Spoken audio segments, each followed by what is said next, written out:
Indeed, sir, I have visitors. You've not been waiting too long.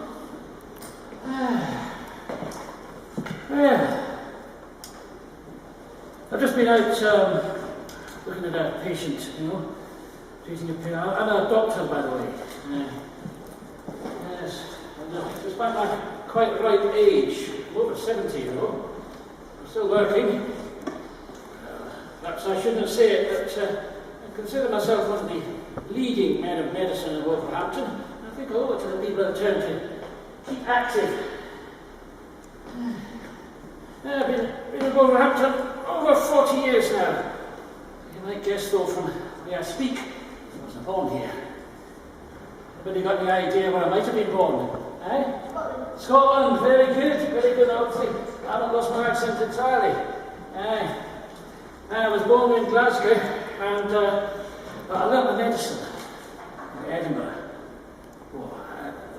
One of the greatest medical schools.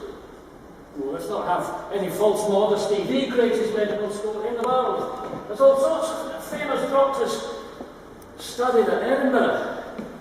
Let's see who you might have heard of. You heard of Simpson? Nobody heard of Simpson? Well, what about Lister?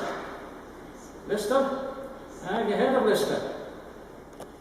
Let's see who you might have heard of. Anybody here heard of Sherlock Holmes? Aye? Have you all heard of Sherlock Holmes? Well, of course, Sherlock Holmes is just a character you read about in books. But the young man who was writing all these stories about Sherlock Holmes, Arthur Conan Doyle, he studied medicine at Edinburgh. Aye. And there's somebody else you might have heard of. Actually, he comes not far from here. Shrewsbury was born, about 30 miles away. Great hero of science. The man who gave us the theories of evolution. You know his name? Aye? Charles Darwin, the ready man, aye. As I say, it's just down the road there, but he went up to Edinburgh to learn his science, gain his scientific education. And why not? It's a great place. Anybody ever been to Edinburgh? Aye? Aye? You have.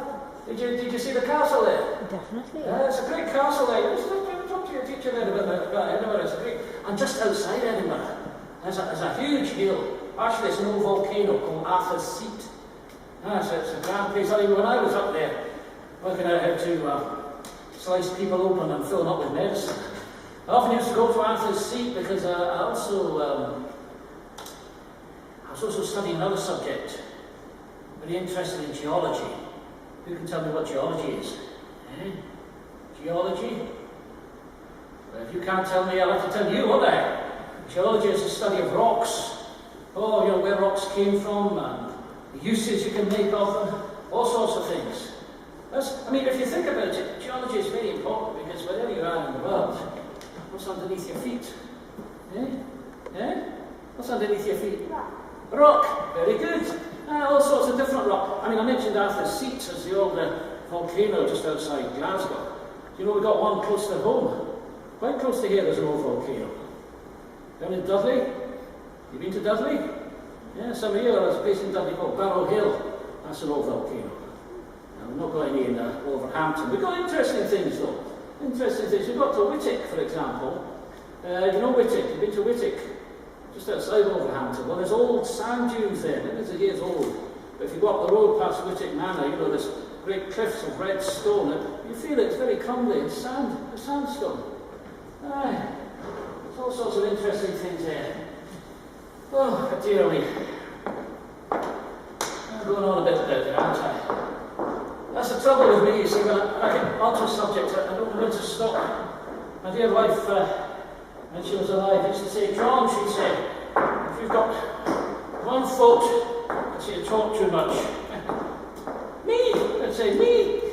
No, I thought it was the ladies who won the prize for being chatterboxes, but no, she wouldn't have it. And come to think of it, my daughters used to agree with her. So, perhaps she had a point. Anyway, put this out. See one of these before? Know what it's called? Stethoscope. Very, very good. Put these things in your ear. Put flat, at somebody's back and their chest, and well, you can hear their heartbeat sometimes, you hear how they breathe. Well, I just said I've just been out visiting a patient. I was using this on there's a poor little girl down at the workhouse. And the guardians pay me some to go there every week and examine people, and this poor wee thing, well, I don't think she's going to live. She's got diphtheria. She can't breathe properly, and you see, part of the problem is that because obviously before they went to the workhouse, the family was very poor, and they didn't have enough to eat. So now she hasn't got any strength to fight against the disease. So, prospects do not look good. I mean, I'm sure with diphtheria, I mean, however rich and well fed you are, it can still kill you. Well, it was only, it was about 20 years ago now, you might not remember it, but Queen Victoria's own daughter, Princess Alice, and one of her children, they both died of diphtheria. It's a terrible disease, great scourge. Anyway, I got this out because, a few minutes ago, when I was talking about all the people that have been to Edinburgh Medical School, I mentioned a couple of names you hadn't heard of. A man called Lister. Remember that? Eh? Well, it was Dr. Lister who taught us all how important it was, all of us doctors, to keep clean, hygiene. That was his great thing. He discovered how important it was to keep clean, especially when you've been into contact with people who are ill. So I've got to wash this away.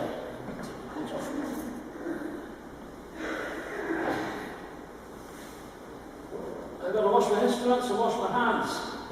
That's what I need to be doing at the moment. There we go. It'll be a minute. As you can imagine, being a doctor, I often come into contact with people who are ill. Very daily practice that, well, I have the private patients who see from the Royal Victoria Nursing Institute, and also work for the public bodies like the education department. Well, I go into factories, we've got people there, the workhouse, I just mentioned that, and there's all sorts of things. Something you'd be very interested in, I'm sure. The industrial schools, which is where bad boys and girls go. So you watch how you behave, or otherwise I'll be having a word in the right ear. She problems you. She looks evil. Anyway, I'm a very busy man, as you can guess, and I wouldn't have it any other way. I like being busy and I like being useful to people, but the only trouble is it doesn't give me any time for my hobbies. I'm a great one for hobbies. I've got so many interests. Botany now. Botany. Who can tell me what botany is? Botany? Oh, I'm going to have to tell you again. You've got all these words you're going to learn this morning, I'll tell you. Botany is the study of plants.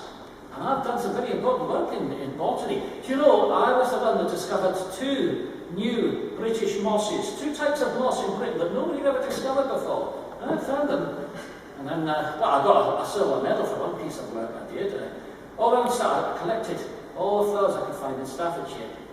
Just say, how many different sorts of flowers do you think you might find in Staffordshire? Have a guess. How many? 10. Oh, no, not 10, eh? 15? Any more? 25 different sorts of flowers growing in Staffordshire. Come on, anybody can make a guess. You all know your numbers, will you? Just make a guess, a wild guess. 50.